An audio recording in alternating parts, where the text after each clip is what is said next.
May I request all to please stand for the ISF flag raising ceremony. The PPT, please, Mr. Amir. May I request all of you to please stand for the ISF flag hoisting.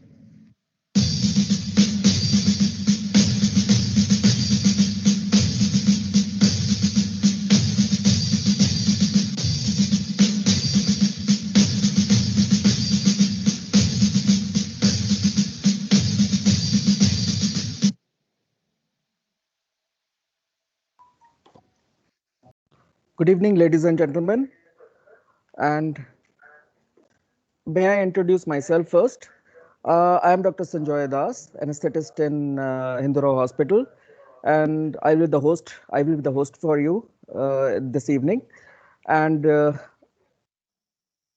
on behalf of Department of Anesthesia, Hindurao Hospital, and associated NDMC Medical College, I welcome you all to this evening's clinical meet being held at Hindurao Hospital. So before I start, I would like to introduce you all to the ISA office bearers.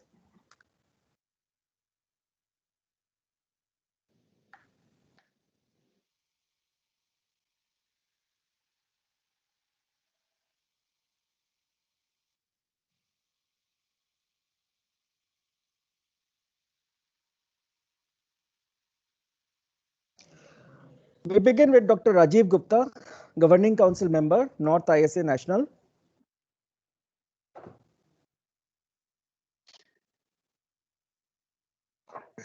Dr. Nikki Sabharwal, President, ISA Delhi. Dr. G. Usha, Vice President, ISA Delhi. Dr. Umesh K. Deshmukh, Secretary, ISA Delhi. Dr. Anu Vijayant Goyal, Treasurer, ISA Delhi. Dr. Parul Malik, Editor, ISA Delhi. Dr. Arvind Arya, GC East Zone, ISA Delhi. Dr. Arun Mehra, GC West Zone, ISA Delhi. Dr. Amit Kohli, GC Central Zone, ISA Delhi. Dr. Ashish Dang, GC North Zone, ISA Delhi. Dr. Ranju Gandhi, GC South Zone, ISA Delhi.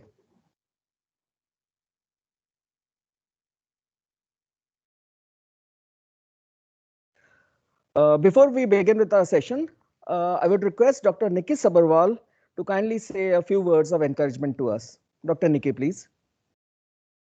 Thank you, Dr. Das. A very, very good afternoon, everybody. Welcome to today's clinical meeting being hosted by Hindurao Hospital and NDMC Medical College. I thank the organizers, Dr. Anu Kapoor, Dr. Alka Chandra, Dr. Ashish Dang, Dr. Das, and Team Hindurao for organizing today's clinical meeting.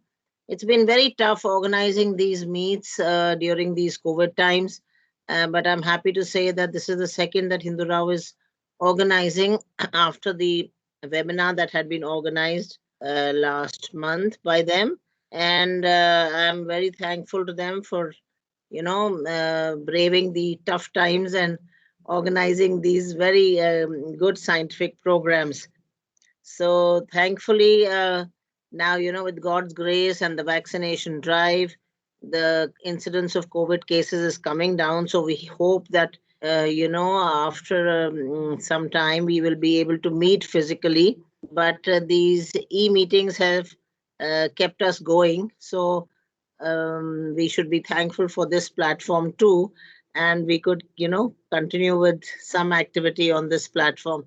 Well, I will request all the hospitals who are organizing any webinars or meetings to also try and get some amount of sponsorship, because ISA Delhi really requires funds for developing our website and even for these meetings. So that is a request. Even after the meeting, you can try and give some contribution to ISA Delhi Fund. I also wish to inform everybody that though Dr. Rajiv Gupta had been telling us verbally, but we got a written intimation now from Secretary ISA National, Dr. Naveen Malhotra, that, the tenure of all the ISS state branches, including Delhi, will be now extended till 16th October. And they have planned that all the state branches will hand over to the new office bearers on 16th of October. The election details and all they will be sending, I think, in June and July. The nominations in June and July, the elections will be held for the post of president and vice president and editor. As you know, secretary and treasurer continue for 3 years. So I request all of you, because now we have this extended time period from April to October. Probably the annual conference would be around September. So how we should utilize this time for our activities on the ISA Delhi forum. So I would like suggestions from everybody. I have mentioned it in the e-newsletter of January as well. So I look forward to positive suggestions as to how best we can utilize this extended time period that's been given to us. And thank you again, Team Hindu Rao, for today's program. We are looking forward to listening to the scientific presentations. And I thank you once again. Thank you very much. Long live ISA and long live ISA Delhi. Jai Hind. Thank you. Thank you so much, ma'am, for those encouraging words. I am told that Dr. Deshmukh and Dr. Rajiv Gupta are not available at the moment. So maybe we can talk to them later on if they are available. So before now we can start with our scientific session without wasting any time. We have four presentations. And here I would also like to say that if anybody has any query or any questions, they can put up in the chat box and our panel will promptly answer it at the end of the session. We also have a quiz session that will be conducted by our quiz master. And there also the answer has to be put in the chat box and the winner can be decided after the session. So we start with our scientific section. Our first presentation is a study which will be very beneficial to all the enthusiasts who are very keen on giving regional anesthesia. It's a typical study on epidural anesthesia. So I'll just read out the topic. Study to measure distance from skin to epidural space, epidural to subarachnoid space, and skin to subarachnoid space in relation to patient physical variables in North Indian female population. This will be presented by Dr. Sujit, our senior resident, and the moderator is Dr. Anu Kapoor, our senior anesthesiologist and presently medical superintendent of Hindu Rao Hospital. So I invite Dr. Sujit to kindly present his topic. Dr. Sujit, please.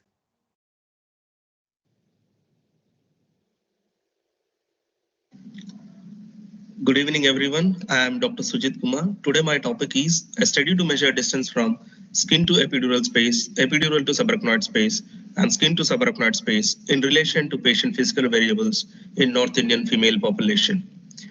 Study was done in our institute, Hindu Rao Hospital, and moderator is Dr. Anu Kapoor. Anesthesia is broadly classified into two main techniques, general anesthesia and regional anesthesia. Regional anesthesia includes spinal, epidural caudal, and peripheral nerve blocks. Spinal, epidural, and caudal neuraxial blocks results in sympathetic blockade, sensory analgesia or anesthesia, and motor blockade, depending on the dose, concentration, or volume of the local anesthetic. Spinal anesthesia requires a small mass of drug virtually devoid of systemic pharmacological effects to produce profound reproducible sensory analgesia. In contrast, epidural anesthesia requires a use of larger mass of local anesthetic that produces pharmacologically active systemic blood levels, which may be associated with side effects and complications unknown with spinal anesthesia. The introduction of combined spinal and epidural anesthesia technique overcomes some of these differences as well as adds flexibility to the clinical care.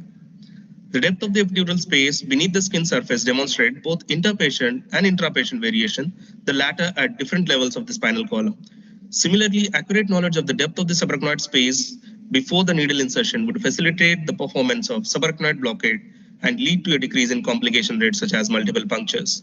Accuracy of measurements of distance between skin and epidural space is influenced by several factors. Method used to locate the epidural space, angle at which the needle is introduced, position of the patient, difficulty of ensuring that the skin is in its normal position, patient's race or ethnicity. Our aim and objective was to measure the distance from skin to epidural space, epidural to subarachnoid space, and skin to subarachnoid space, and their relationship with age, weight, height, BMI, and abdominal girth in North Indian females. Our study was observational prospective study. These are the materials required we used in our study.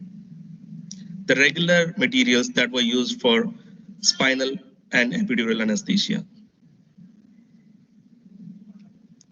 The data was analyzed using statistical package for social sciences version 20.0. Quantitative variables were represented as mean and standard deviation. Qualitative variables were represented in simple proportions and percentages.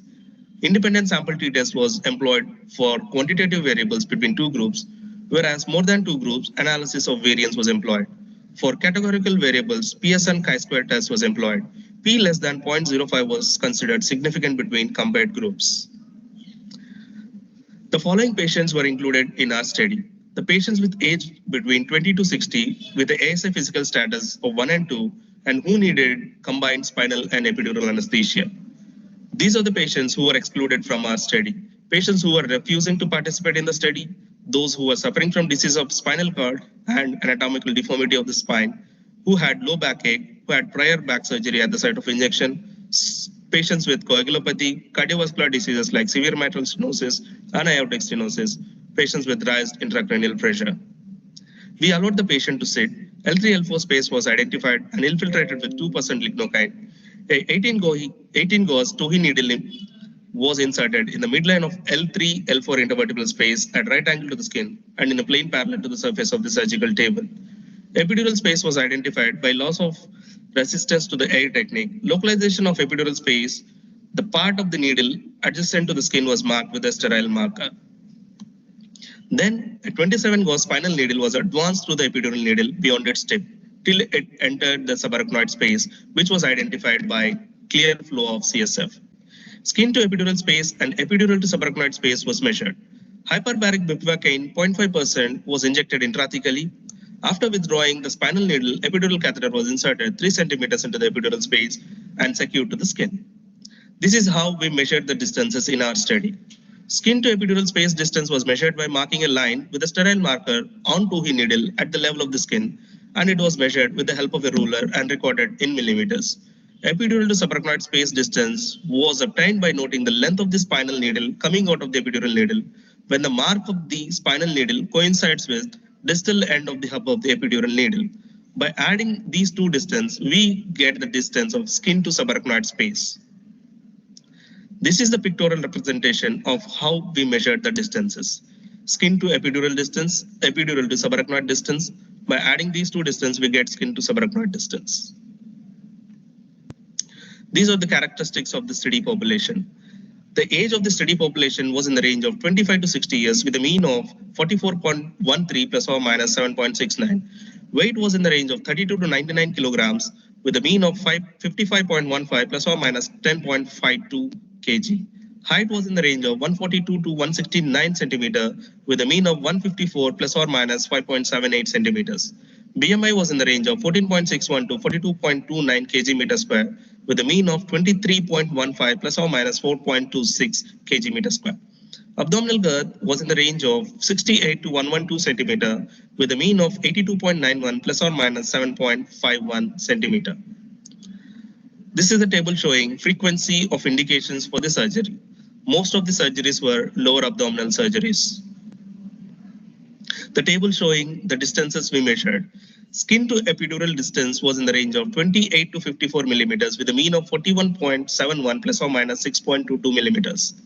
Skin to subarachnoid distance was in the range of 35 to 63 millimeters with a mean of 47.72 plus or minus 6.48 millimeters. Epidural to subarachnoid distance was in the range of 2 to 12 millimeters with a mean of 6.01 plus or minus 1.90 millimeters. This is a table showing correlation between the demographic factors and the measured distances.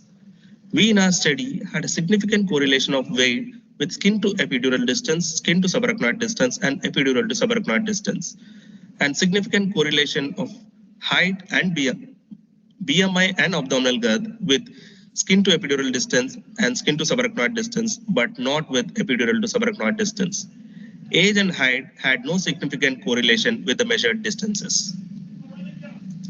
Mean skin to epidural distance in our study population was 41.71 plus or minus 6.22 millimeters.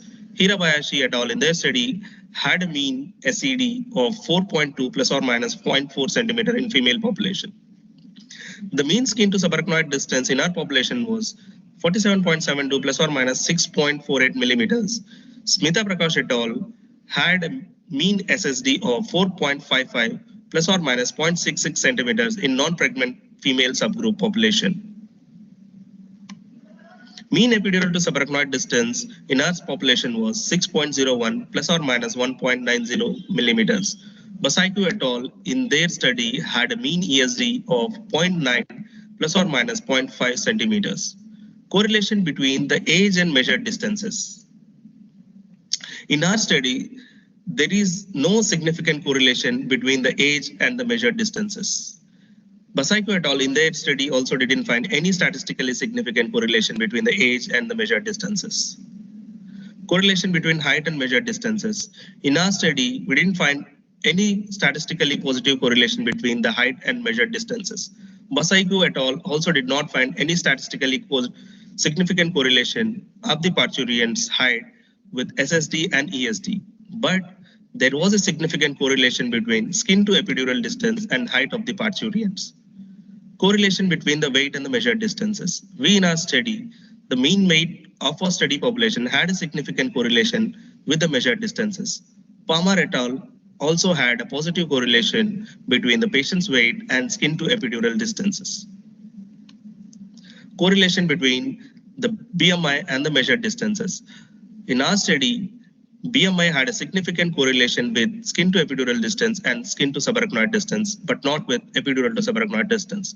Basaiku et al. In their study also had a significant positive correlation between BMI and skin to epidural distance, skin to subarachnoid distance, and epidural to subarachnoid distance. Correlation between abdominal girth and measured distances. In our study population, abdominal girth had a significant correlation with skin to epidural distance and skin to subarachnoid distance. Dara Halfemi et al. In their study found a significant correlation between abdominal girth and skin to subarachnoid distance, which was similar to our study. There is no study available to show the correlation of epidural to subarachnoid distance. We conclude that we have highly significant correlation of skin to epidural distance, epidural to subarachnoid distance, and skin to subarachnoid distance to weight. There is highly significant correlation of skin to epidural distance, skin to subarachnoid distance to BMI and abdominal girth, but not with epidural to subarachnoid distance. There is no statistically significant correlation of SED, SSD, and ESD with age and height. We recommend studies with larger sample to correlate firmly. We recommend longer size needles for the patient with higher BMI, abdominal girth, and weight. We further recommend ultrasonography to improve the accuracy of various measurements. Thank you.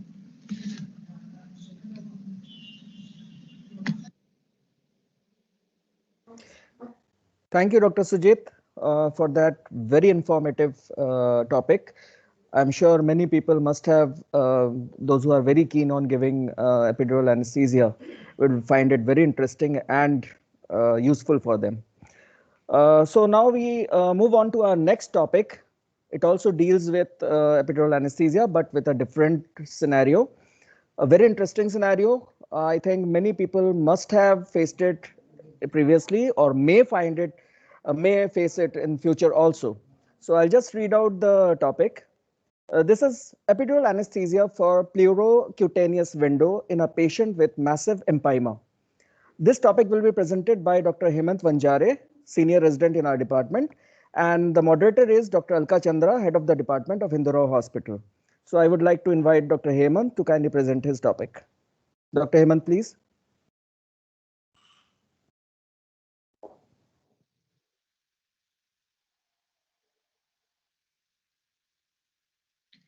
evening, everyone. I'm Dr. Hemant Panjare, and today I am here to present a case report on epidural anesthesia for pleurocutaneous window in a patient with massive empyema.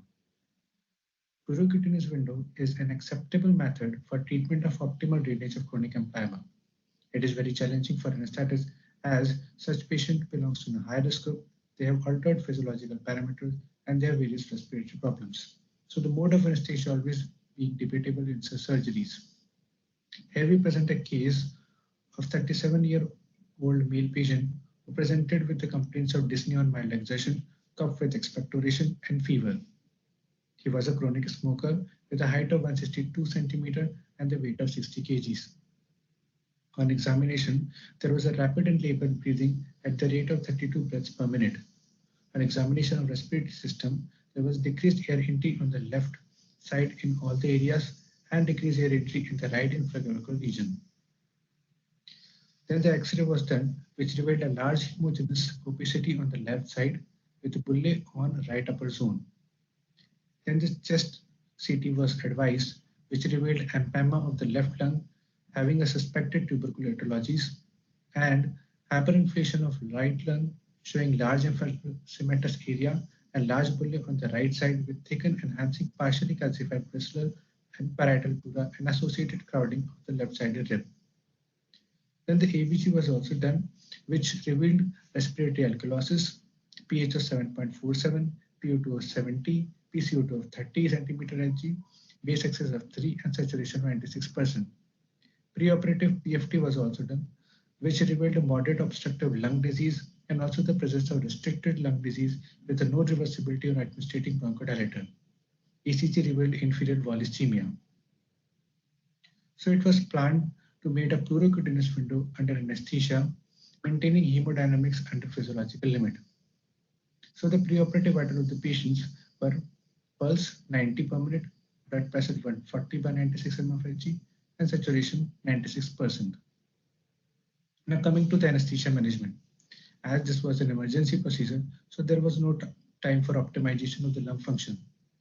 But nebulization with salbutamol and etitropium was done, and it was decided to give thoracic epidural anesthesia to the patient in view of bilateral lung pathology.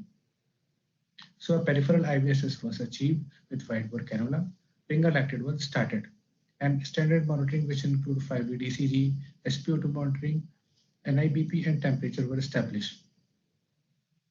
Then the patient was made to sip, and under all aseptic precaution, T7 and T8 intravertebral space was identified, and it was eliminated with 2% of lignin, and then with a 18 gauge to his epidural laser was inserted, and epidural space was localized using loss of resistance technique. An epidural catheter was inserted, and about 3 to 4 centimeter was left inside the epidural space. After it, a test dose of 2 cc of 1.5% lignocaine ADR was given. Then a loading dose of 16 cc of 0.5% bupivacaine mixed with 15 milligram of tramadol was given. The blood pressure dropped to 18 mm of Hg, which was taken care with injection mefentramin IV. After adequate level of block was achieved, patient was positioned in light atrial. If there are any changes in the rhythm or ST segment 2-3 AVF, it was taken care meticulously and monitored. The empyema cavity was drained with 1 liter of thick pus and septate broken. Pleurocutaneous window was made, cutting 8 to 10 centimeter of 3 ribs, and procedure took around 90 minutes. Oxygen supplementation intraoperatively was given with the face mask. Intraoperative ABG was also done, which couldn't have and shown any changes. Then the patient was shifted to high dependency unit. Postoperatively, 0.25% bupivacaine was given epidurally for analgesia, and steam inhalation, nebulization, transcutaneous elective neurostimulation, chest physiotherapy, and incentive spirometry was ordered in postoperative period. Chest X-ray was done on the 5th postoperative period, which showed a good expansion of the leg on the left side, and patient had an uneventful recovery. Now coming to the management of empyema, it basically consists of an open drainage, closed drainage, or thoracocentesis, or thoracoplasty, or pleurocutaneous window. It is always challenging for anesthetist as the patient belong to high risk group and have altered physiological parameters. Ali S. M. et al. Examined the result of open drainage of massive tuberculous emphysema in 1996 and concluded that open drainage by pleurocutinous window expanded the entrapped lung despite the presence of bronchopleural fistula.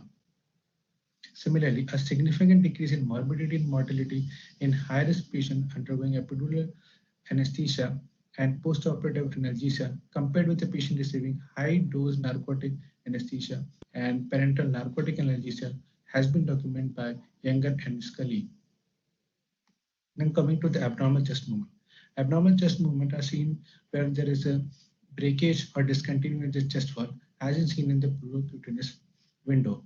It can be of three types, like paradoxical respiration, pendulous, or mediastinal flap.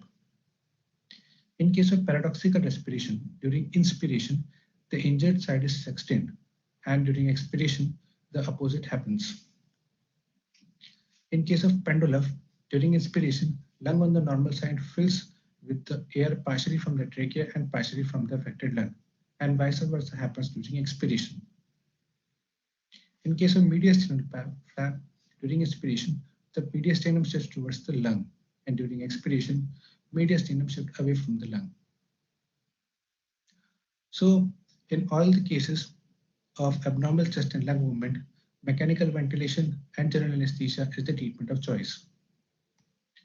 So despite the indisputable and well-known advantage of general anesthesia in thoracic surgery, this can take an adverse effect, which include increased risk of pneumonia, impaired cardiac performance, neuromuscular problems, mechanical ventilation-induced injuries, which include barotrauma, volume trauma, atelectrotrauma, and biotrauma.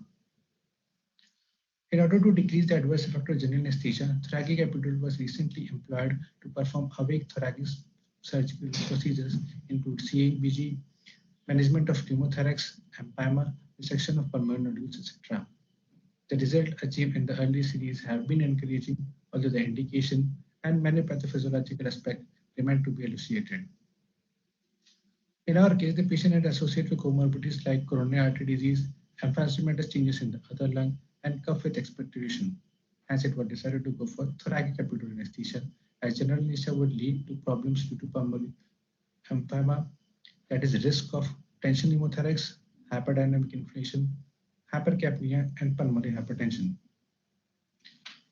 There are also problems with the lung ventilation, which were hypoxia, intrapulmonary shunting, increased airway pressure are more pronounced in the patient with bilateral pulmonary impairment.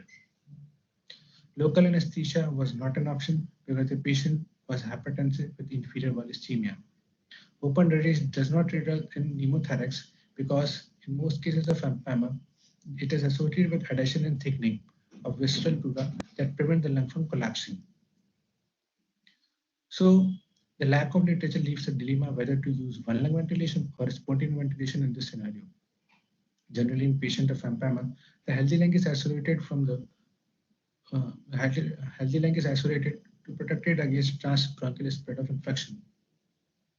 In our case, the patient had both the lungs compromised, left lung because of large empyema and the right lung due to bullous lung disease. Therefore, it was decided to treat the procedure done under spontaneous ventilation using epidural anesthesia. These are my references. Thank you.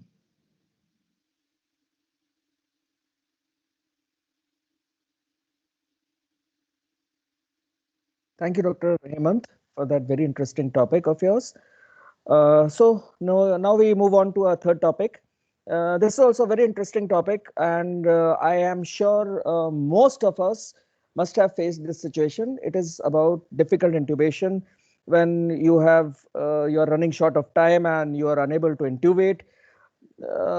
We just get jitters. The anesthesia people generally get jitters at that time. So this topic definitely deals with it, and I am sure you will find it very interesting and very useful to use in your future career.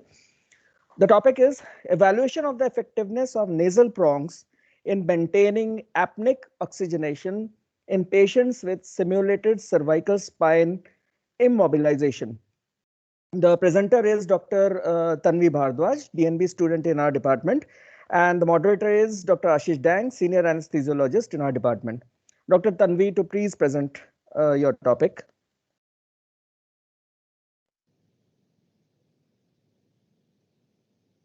A very good evening, everyone.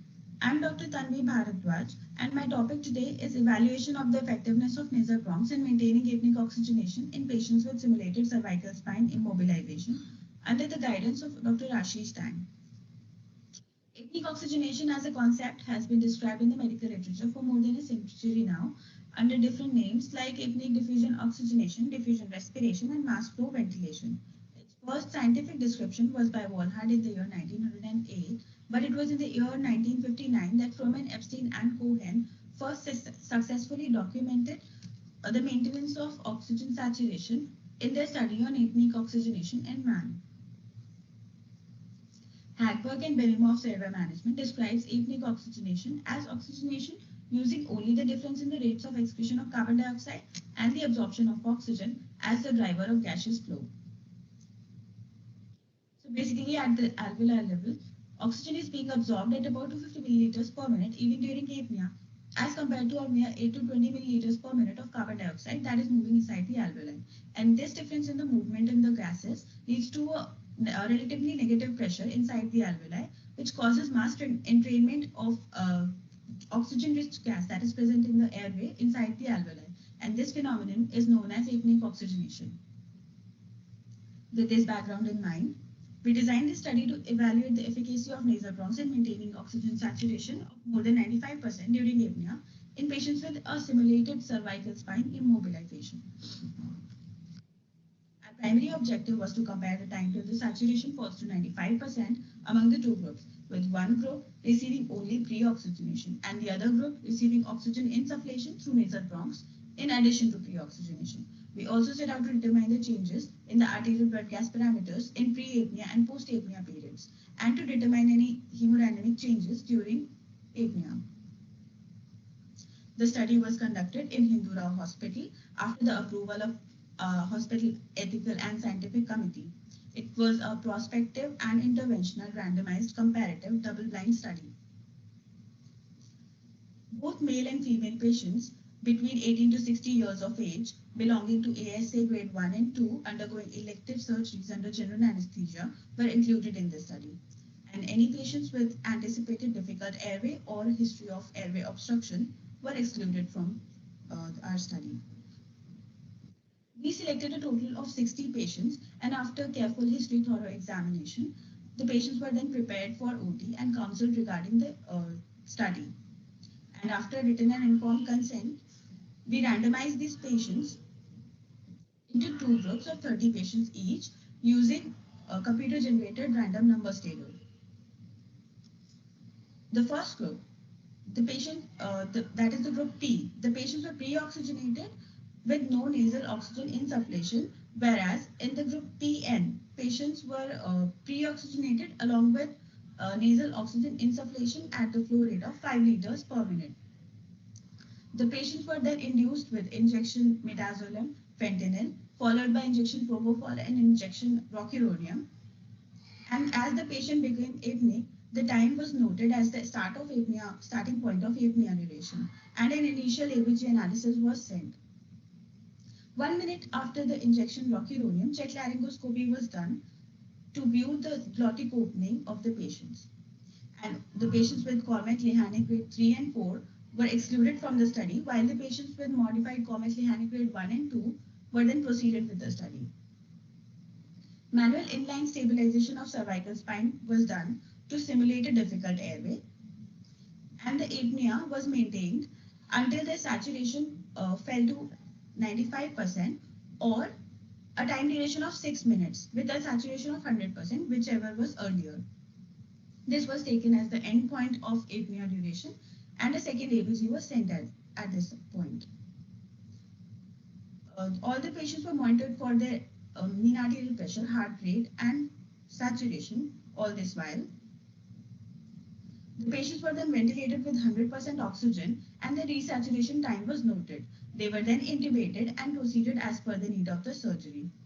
Our patients were also given boluses of injection propofol to prevent any awareness during this period. And post-operatively, they were followed up with modified Bryce interview for the same. We will now be discussing our important observations one by one. Our primary objective was to compare the time till the saturation falls to 95% among the two groups. And as you can see here in this graph, that 90% of the patients of the group PN were able to do so for more than 5 minutes, as compared to only 33.3% patients in the group P. Another thing to note in this graph is that the patients in the group PN started to desaturate much later, about 4 to 5 minutes, as compared to the patients in the group P. The mean safe apnea time in the group PN was 339 seconds as compared to 269.73 seconds in the group P, which is a highly significant difference. This is a graph comparing the saturations and its trends between the two groups.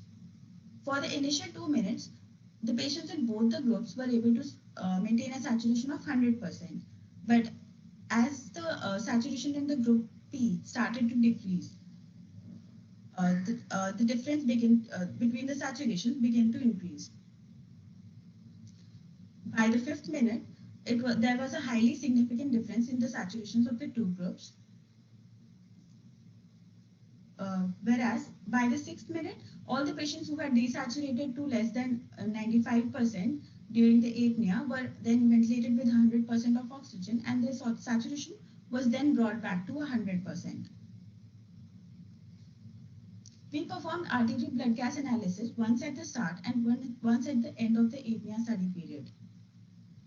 And while the pre-apnea ABG was comparable between the two groups, the partial pressure of oxygen and this oxygen saturation in the post-apnea ABG was significantly higher in the group PN as compared to the group P. The partial pressure of carbon dioxide, however, was raised in both the groups without any significant difference in between the two groups. We also wanted to see the effects of hypercapnia, acidosis, and hypoxemia on the hemodynamics of the patients. But the heart rate and mean arterial pressures of our patients in both the groups were maintained well within 20% of the baseline values. Any falls in the blood pressure of any patients can be attributed to the boluses of injection propofol that were being given. The mean resaturation time in our patients who were provided with apneic oxygenation was about 13 seconds as compared to 20 seconds in the group P. The value of end-tidal carbon dioxide was raised in both our groups in accordance with the results of our ABG analysis values. The same has been depicted in this graph here. So the extension of the safe apnea time was about 1 minute and 10 seconds in between both the groups, which is highly significant, and it can prove to be crucial in cases of a difficult airway in emergent situations. In our study, the patients who were provided with apneic oxygenation, among these patients, 90% maintained a saturation of more than 95% and 70% of them did not desaturate at all for the whole study duration of 6 minutes.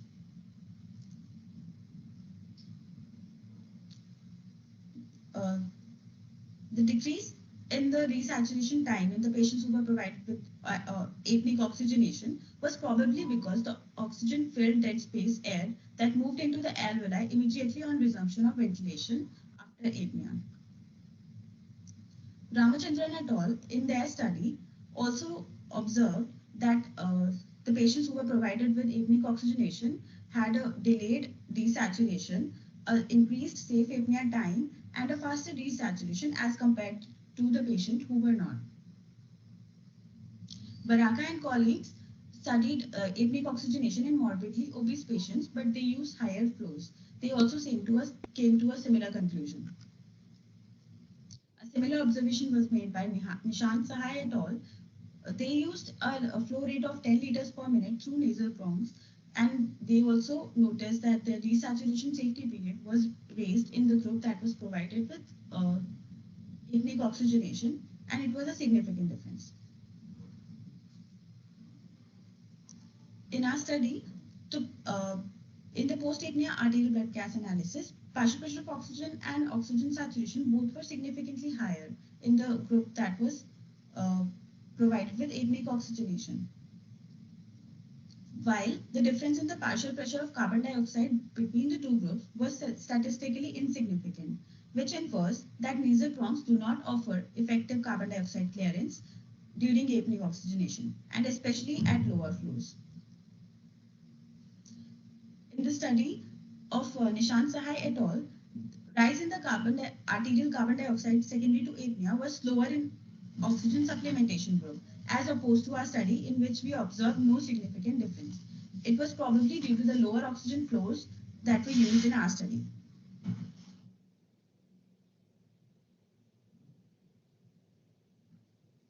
Lastly, none of our patients experienced any intraoperative awareness as per modified Bryce interview. There were quite a few limitations to our study.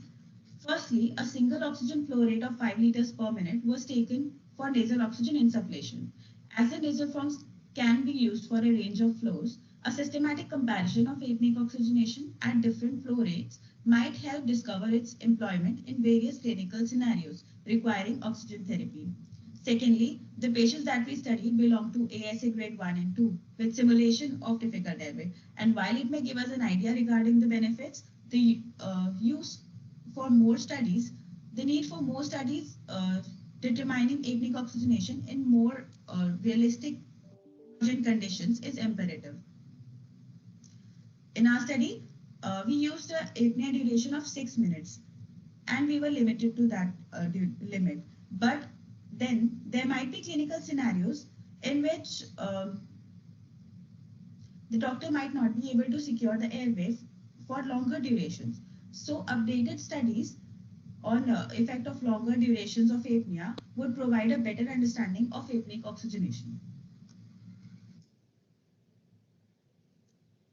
In our study, administration of apneic oxygenation through nasal prongs was effective in significantly extending the safe apnea time, raising the oxygen partial pressure, a significant delay in time for desaturation, and a faster desaturation in patients with a simulated cervical spine immobilization.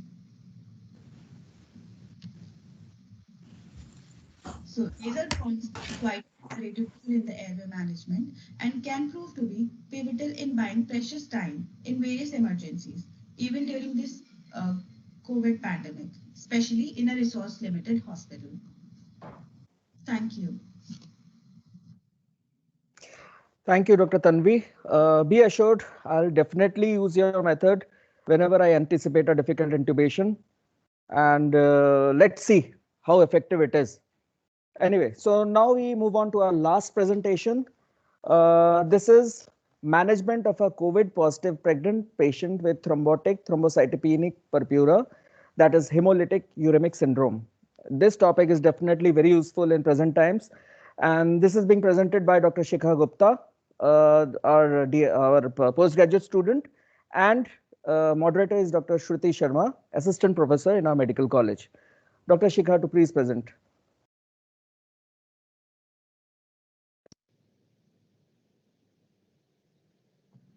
Good evening, everyone. I am Dr. Shikha Gupta. I am going to present management of a COVID-positive pregnant patient with thrombotic thrombocytopenic purpura hemolytic uremic syndrome. Our case presented as a 20-year-old female, 40-week gestation primigravida with anemia, jaundice, oligohydramnios, fetal distress. She was COVID-19 suspect in view of history of fever and dry cough for past 1 day. She was taken up for emergency cesarean section in view of fetal distress. Preoperatively, she was conscious and oriented, heart rate 110 per minute, BP 120/70, which is within normal limits. Respiratory rate 20 per minute, SpO2 99% on 2 liter per minute oxygen via nasal prongs. There was no generalized edema, no previous history of any comorbidities. Gestational period was uneventful with no history suggestive of preeclampsia such as hypertension, headache, epigastric pain, decreased urine output, bleeding disorders or seizures. Preoperative evaluation showed hemoglobin 7.7, TLC 52,000, platelet count 27,000, blood urea serum creatinine were raised, serum bilirubin and liver enzymes were also raised, PT 11.9 seconds, INR 1.1, LDH and CRP were also raised. There was no proteinuria and serum electrolytes were within normal limits.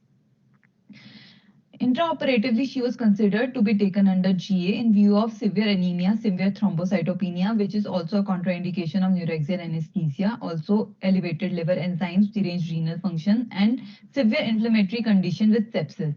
All personal protective precautions for COVID-19 were taken. The patient was wearing a triple layer surgical mask. Pre-oxygenation with 100% oxygen via 4 vital capacity breaths through a tightly sealed face mask was done. Rapid sequence induction with injection propofol 100 mg and succinylcholine 75 mg was done. Rapid sequence induction was preferred to reduce aerosol generation in COVID-19 scenario and also because pregnancy is taken as full stomach. Cricoid pressure given followed by intubation with 7 mm PVC endotracheal tube through a video laryngoscope. Intermediate acting muscle relaxant injection atracurium was administered. Atracurium is not dependent upon liver or kidney for its metabolism or excretion as it is metabolized by Hoffman's elimination and hydroxylation. Maintenance was done with 50% nitrous oxide and 50% oxygen with 1% isoflurane using 8 ml per kg tidal volume and 14 breaths per minute ventilation. Isoflurane was preferred because it maintains renal and hepatic blood flow, maintaining mean arterial pressure and thereby reducing chances of hypotension. Live male baby weighing 3 kg was delivered. The baby cried immediately after delivery. APGAR score was 9 and 10 at 1 and 5 minutes respectively. After the baby was delivered, injection oxytocin, 5 international units IV followed by 15 international units over the next 4 hours was given. Injection fentanyl 75 microgram IV was given for analgesia. Blood loss during the surgery was 700 to 800 ml. Excessive intraoperative blood loss was anticipated due to severe thrombocytopenia and therefore the blood products were kept at ready. Conservative approach for IV fluid therapy was adopted due to the renal compromise. Intraoperative transfusion consisted of 500 ml of crystalloids, 1 unit packed cell, 4 unit fresh frozen plasma and 4 units of single donor platelets. Injection ondansetron 4 mg IV followed by injection tramadol 50 mg IV for post-op analgesia were given. Neuromuscular blockade was reversed with glycopyrrolate 0.4 mg plus neostigmine 2.5 mg IV given slowly. Surgical site was locally infiltrated with 8 ml of 0.25% bupivacaine. Patient was generating adequate tidal volume on spontaneous breathing and was extubated uneventfully. In the immediate post-op period, patient was conscious and oriented following commands. There was no complaint of pain. She was shifted directly to ward after observing for half an hour in the operation theatre as the patient's COVID-19 status was awaited. Post-op transfusion consisted of 1 unit packed cells, 2 units of fresh frozen plasma, and 2 units of single donor platelets. During the course of hospital stay, RT-PCR for COVID-19 was reported as positive. Post-op worsening of KFT was noted. Platelet counts also followed a decreasing trend. Peripheral smear showed schistocytes indicating hemolysis as can be seen in the figure shown. Hemolysis was also suggested by high LDH and high indirect bilirubin values. Antibiotic therapy consisted of injection meropenem 500 mg BD, injection Ciplox 100 ml OD, injection clindamycin 600 mg TDS. Steroids were started as injection dexamethasone 4 mg TDS in view of highly elevated severe inflammatory markers which are also COVID associated, and also considering the diagnosis of TTP-HUS. On post-op day 2, patient complained of respiratory distress and increased oxygen requirement was noted and therefore patient was shifted to COVID-19 ICU for further management. HRCT chest showed bilateral patchy ground glass appearance with minimal bilateral pleural effusion. KFT further deteriorated. Platelet counts continued to fall to less than 15,000 per liter. Sepsis continued to resolve as can be seen by TLC trend. Urgent nephrological opinion was sought and hemodialysis was planned. First 2 sessions of hemodialysis were done on consecutive days. 4 units of fresh frozen plasma and 1 unit of pegged red cells were transfused during the first hemodialysis, while 6 units of fresh frozen plasma and 4 units of platelets were transfused during the second hemodialysis. 4 more sessions of hemodialysis were conducted for 3 hours each at 3 days interval, after which patient did not require any additional sessions. On discharge, CBC and KFT had shown normalized values. The patient was discharged after 3 weeks of hospital stay. On routine follow-ups, she did not need any further intervention. Now coming on to discussion. Thrombotic microangiopathy consists of microangiopathic hemolytic anemia as hallmark, thrombocytopenia, and microthrombi-induced ischemic tissue injury. Platelet activation and consumption, platelet and fibrin-rich microthrombi in vessels, and IRBC destruction characterize microangiopathic hemolytic anemia. Thrombotic microangiopathies can be primary, like TTP and HUS. TTP can be congenital or acquired. HUS can be Shiga toxin producing E. coli related or atypical HUS. Classic pentad of TTP, which is fever, anemia, thrombocytopenia, neurological findings, and renal failure, are present only in 5% of the cases, while presence of anemia and thrombocytopenia are sufficient to warrant starting of therapy. Large 1 bilivariant factor multimers combine with platelets to form platelet-rich fibrin strands, which cause intravascular hemolysis and ischemic tissue injury, which are characteristic of TTP. TTP is characterized by severe deficiency of enzyme ADAMTS13 due to acquired antibodies or rarely genetic mutations. ADAMTS13 is an enzyme that cleaves large forms of the coagulation protein von Willebrand factor into smaller functional subunits. Congenital TTP often presents in childhood but can manifest for the first time after a second hit later in life. For women, this can occur during or immediately after pregnancy. Now coming on to HUS. HUS has a triad of thrombocytopenia, microangiopathic hemolytic anemia, and renal insufficiency. It can be typical or atypical. Typical HUS is the most common form, follows diarrheal illness caused by Shiga toxin producing E. coli and is common in pediatric age group. Atypical HUS is less common and is associated with abnormal host susceptibility to complement mediated damage due to genetic mutations in complement regulatory genes or autoantibodies against complement factor H. Pregnancy-associated HUS occurred mainly in the postpartum period. HUS is associated with severe renal impairment and normal or slightly reduced ADAMTS13 activity. Causes of atypical HUS are inherited: strep pneumoniae, Coxsackie virus, influenza virus, Epstein-Barr virus, pregnancy, drugs, bone marrow or hematopoietic stem cell transplantation, malignancy, idiopathic SLE, glomerulonephritis, malignant hypertension.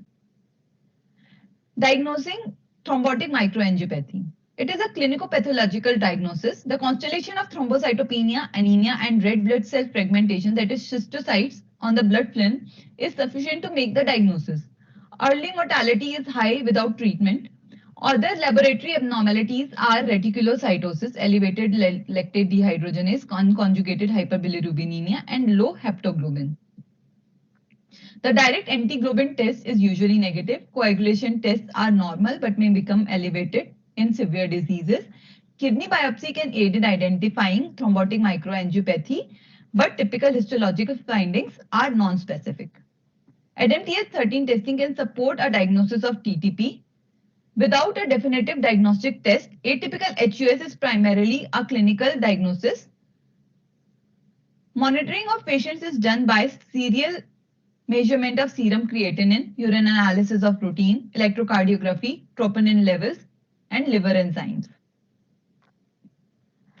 A case with presentation as ours could also be HELLPS. So we are going to look into HELLP syndrome to differentiate.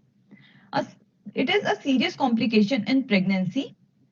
About 70% of cases develop before delivery, the majority between 27 and 37 weeks of gestation. The HELLP syndrome may be complete or incomplete.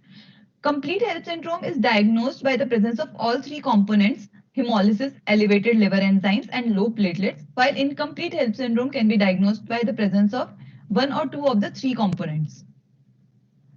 Main diagnostic criteria of the HELLP syndrome by Tennessee classification and Mississippi classification are shown. In postpartum period, it usually develops within the first 48 hours in women who have had proteinuria and hypertension prior to delivery. The onset is rapid. Majority of the cases have had hypertension and proteinuria. Excessive weight gain and generalized edema precede the syndrome. Typical clinical symptoms are right upper abdominal quadrant or epigastric pain, nausea, and vomiting. Many patients report of malaise headache, visual symptoms, or unspecific symptoms or subtle signs of preeclampsia or non-specific viral syndrome-like symptoms. The symptoms usually continuously progress and intensity often changes spontaneously. Hemolysis is due to a microangiopathic hemolytic anemia. Elevation of liver enzymes may reflect the hemolytic process as well as liver involvement. Now we will discuss COVID-19 complications in pregnancy. Respiratory disorders, cardiac disorders, thromboembolic complications, secondary infections, acute kidney failure, neurologic disorders, cutaneous disorders, gastrointestinal and liver disorders can be seen in COVID-19 complicated pregnancies. Recently, case reports linking COVID-19 to TTP have been published, some of which are enumerated here. Tehrani et al. Have recently published a case series and mini review of 4 patients, including a pregnant patient with COVID-19 associated TTP. Eltoven et al. Also reported a case of COVID positive 39-year-old patient presenting as TTP and complicated by ischemic stroke who responded to plasma therapy. Ansari et al. Reported a case of COVID-19 positive 51-year-old male on immunosuppressants for kidney transplant presenting with TTP. The diagnosis of TTP and HUS in our case was clinically based. There was no previous history of hypertension or preeclampsia. Termination of pregnancy did not improve patient condition. There was persistent ongoing hemolysis, progressive decrease in platelet count, and rapidly deteriorating renal function was noted. Coagulation profile was normal, and sepsis was progressively resolving. The cause in this case could have been thus a manifestation of COVID-19 or pregnancy-associated complement activation. For management of HUS, plasma exchanges is the first-line therapy. Plasma infusions and corticosteroids are also used. TTP, plasma-based therapy, is the mainstay of therapy. High-dose corticosteroid therapy and other immunosuppressive treatments have been reserved for patients with severe TTP on clinical presentation or an ADAMTS 13 level of less than 10% of normal. For health, termination of pregnancy ameliorates the condition with resolution or improvement within 2 to 3 days.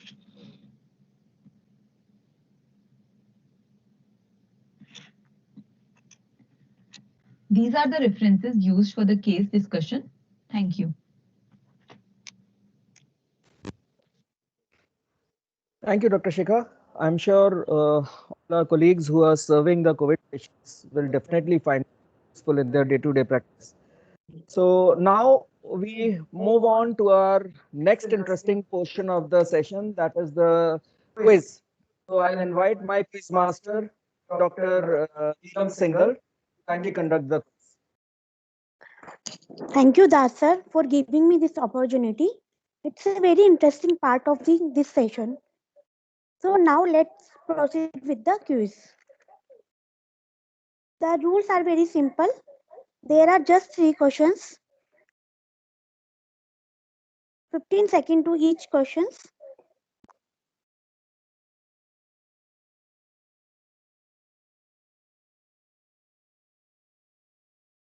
The timer will start immediately after displaying the questions. The answer to be sent in the chat box only. Whoever gives first answer will be the winner. So the winner's name will be announced at the end of the quiz. So now we proceed to our quiz session. This is the number 1 question of our quiz. Kindly identify the drug. This is related to pharmacology. Your time is started.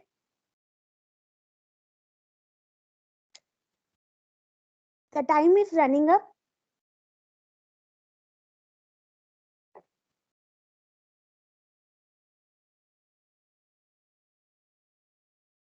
Now the time is up.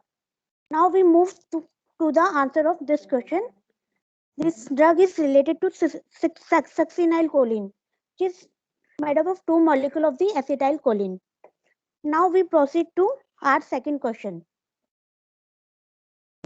Identify the legend and his contribution. This is he is a very great person. He had made great contribution to our anesthesia. Please keep typing the answer in the chat box.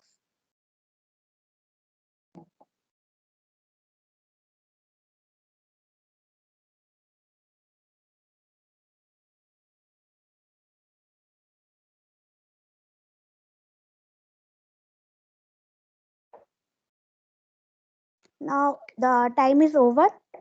We move to the answer of this question. This is great person, August Bayer, the German surgeon.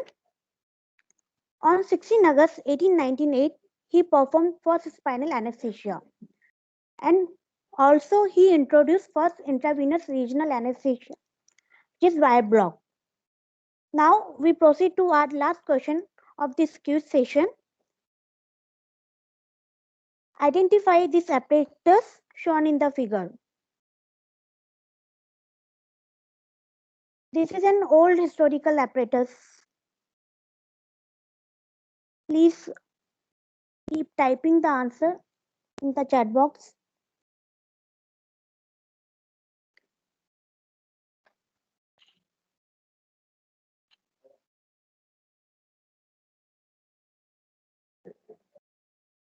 Now the time is over.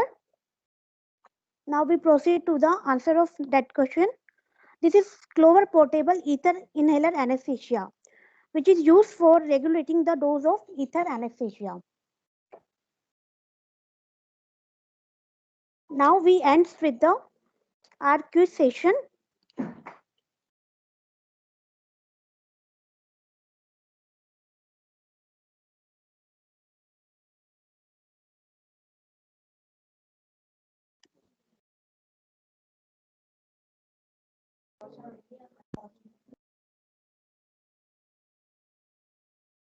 Unfortunately, nobody gave the right answer. So now, thank you so much. Now I am handing over to Dr. Das. Thank you so much.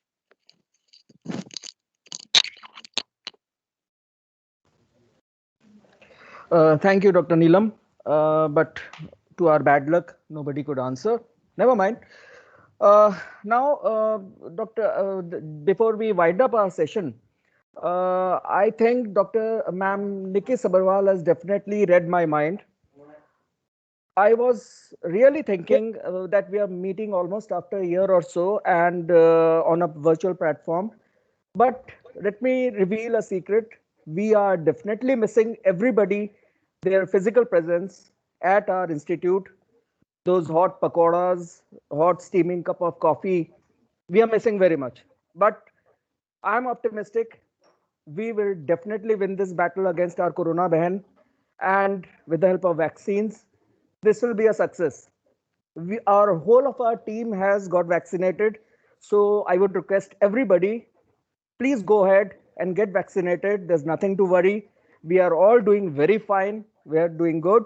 So if we want to win this battle, we have to get ourselves vaccinated. So before I wind up, it's a big goodbye from my side. And please do take care of yourselves. I'll hand over the session to Dr. Alka Chandra, head of the department, say a few words. Dr. Alka, please. Okay, thank you, Dr. Das. Thank you, Dr. Das, for organizing the clinical meet in a very meticulous manner. And I would like to thank ISA Delhi branch for giving us this opportunity for organizing the clinical meet. And I would like to thank Dr. Nikki Sabharwal. Your very presence matters a lot, ma'am. And your constant motivation and encouragement is always welcomed by all of us, ma'am. And unfortunately, Dr. Rajiv Gupta could not join us, but he's the backbone of ISA, definitely. And Dr. Umesh Deshmukh, Dr. Anu Jain Goel are always helping in all the endeavors. And I would also like to thank Mr. Amya and his team for organizing all these clinical meets. And he has taken a lot of efforts for dry run and things like that. And I thank him a lot. I would like to thank Dr. Anu, madam, for giving us the platform for performing this clinical meet in our own office. And in the last, I would like to thank our team of Department of Anesthesia for making it a success. Thank you all. Thank you. Thank you, Dr. Alka, for an excellent program. Really enjoyed it. Thank you very much to each and every presenter and your organizers. Great Thank going. you. Have a good Thank evening. you. Have a good evening, dear. Yeah. Okay. Namaskar, Namaskar. ma'am. Namaskar. Shabba khair.